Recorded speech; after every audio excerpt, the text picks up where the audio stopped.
દાળ દાળ દાળ દાળ દાળ દાળ દાળ પૂરી પૂરી પૂરી પૂરી પૂરી પૂરી ભજીયા ભજીયા ભજીયા ભજીયા ભજીયા સંભારો સંભારો સંભારો શાક શાક શાક શાક એ ધડાક્યા ધડાક્યા ધડાક્યા. આ તો હું મંડાણી ધડાક્યા ધડાક્યા શું છે? અરે મને આપણે નાના હતા ને ત્યારની બધી વાતો યાદ આવી ગઈ. હા શું તમને યાદ છે આપણે નાના હતા ત્યારે જમવા જતા ને લગ્નમાં તો આવી રીતના અવાજો બહુ સંભળાતા, યાદ છે? હા યસ આવી ગયું, મને યાદ આવી ગયું. તો પછી પંગત પીરસાણી હોય બધા બેઠા હોય ને આવું બુફે બુફે નહોતા ત્યારે બધા ટેબલ ખુરશી નાખતા ને પાટલા હોય તો પાટલા ઉપર જમાડતા. કેવી મજા આવતી જમવાની, મજા જ આવતી હતી.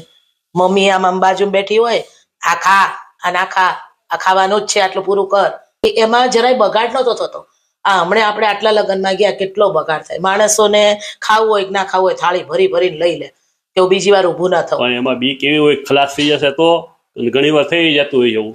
પણ પોતાની જાતે લેવાનું હોય. પણ પંગતમાં તો સરમે ધર્મે છે ને 3 વખત વિરસવું જ પડતું હતું. 3 વખતમાં માણસ છે ને ધરાય એટલું આવી જતું હતું. હા, અને જાતે લે ને એટલે આટલું જોઈતું હોય ને તોય આટલું લે એટલે વાહેલાનો વિચાર ના કરે. અને પહેલા તો ખાલી છે ને રસોઈ બનાવવાના જ રૂપિયા આપવાના હતા અને એ વાસણ ઘસવાના, બસ આટલા જ રૂપિયા. કરિયાણું તો આપણે જાતે લઈ આવવાનું હતું.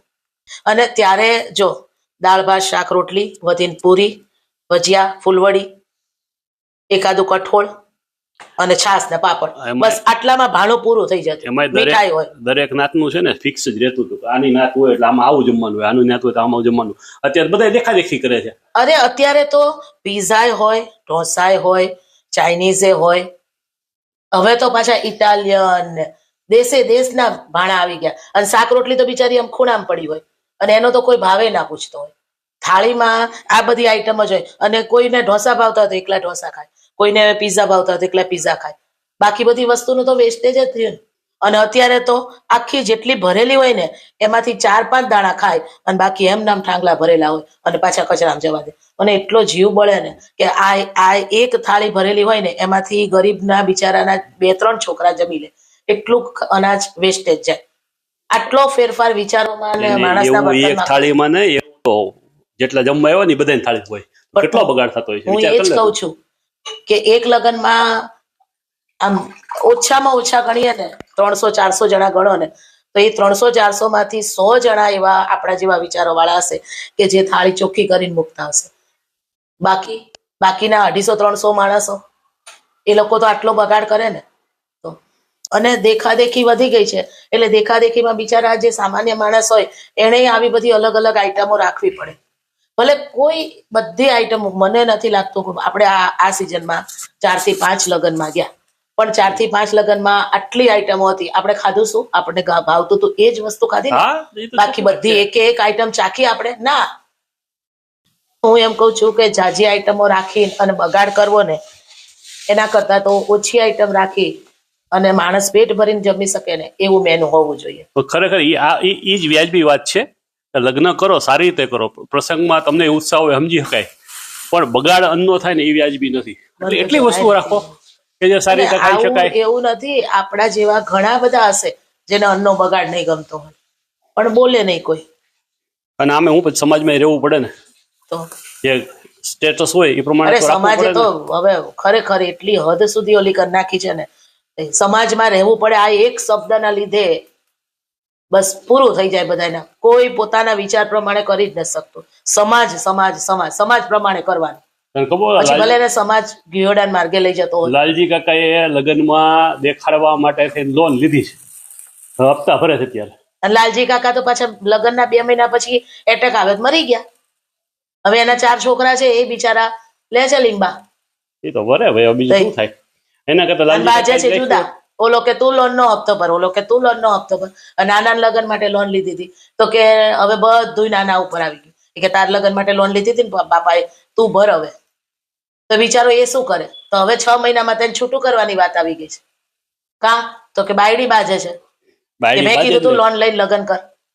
હવે ઘરમાં પૂરતા પૈસા આપે નહીં, લોન ના હપ્તા ભર્યા રાખે તો પછી બાયડી બાજી ને કરે હું એને ઘરમાં ખર્ચ. પણ એના કરતા જેટલી પછડી હોય એટલી હોટ. તને ખબર છે લોન શેની ઉપર લીધી છે? શેની ઉપર? ઘર ઉપર લીધી છે. ઘર મૂક્યું છે. અરે બાપ રે બાપ. તો હવે તો ઉપર ઈ થવાની છે, પૈસા નહીં ભરે તો ઘર જશે. એના કરતા હું તો એમ કહું કે સાદાઈથી સિમ્પલ રીતે સારી રીતે માણસનું પેટ ભરાય ને એવો જમણવાર કરી અને સારી રીતે લગ્ન કરાય. અને પાછી હું તો કહું બુફે વ્યવસ્થા છે ને એ બદલી નખાય અને પાછી પંગત પાડીને અને ચલો હવેના જમાનામાં કોઈ નીચે નથી બેસી શકતું તો ટેબલ ખુરશી ગોઠવી ટેબલ ખુરશી ઉપર જમવાનું કરાય. આવા બધા બુફે ભલે રાખે, અત્યારના ઝડપ ફાસ્ટ યુગ છે એટલે બધા પોતપોતાની રીતે આવીને જમીન વયા જતા હોય તો બુફે રાખે, પણ માણસે પોતે સમજવાનું હોય કે એને કેટલું ખાવાનું છે, કેટલું લેવાનું છે. દેખાય એટલે લઈ જ ન લેવાનું હોય. બુફે રાખો તો વાંધો નથી, નવા વિચાર અપનાવી લો, પણ નવા વિચારમાં આપણી સંસ્કૃતિ કઈ જળવાઈ રહીએ, અનાજનો બગાડ ન થાય, જેને આ પ્રસંગ હોય ને તકલીફ ન થાય, આવું તો ધ્યાન રાખવું પડે ને. આપણે માણસ છીએ, દુનિયામાં એકમાત્ર માણસ જ બુદ્ધિશાળી પ્રાણી છે, પણ બુદ્ધિનો હરખો ઉપયોગ જ નથી કરતું. શું કરવાનું? બીજા બધાનું તો ઠીક છે, હવે આપણે આપણામાંથી ધ્યાન રાખજો અને આપણા ઘરે પ્રસંગ આવે ને ત્યારે આ બધું સમજ. આપણે આપણી ઘરે પ્રસંગ આવે ત્યાં સુધી રાહ ન જોવાની હોય. આપણે તો જ્યાં જાય ને આ જ રીતે કરવાનું હોય.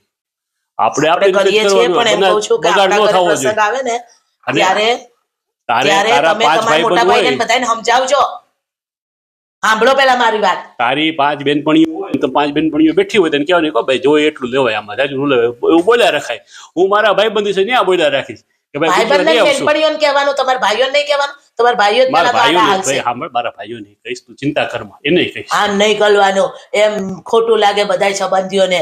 ના ભાઈ ના બધાને કહેવાનું. એમાં સાચી વાત હોય તો કહેવાય, રિક્વેસ્ટથી કહેવાય, વિનંતીથી કહેવાય, વિવેકથી કહેવાય.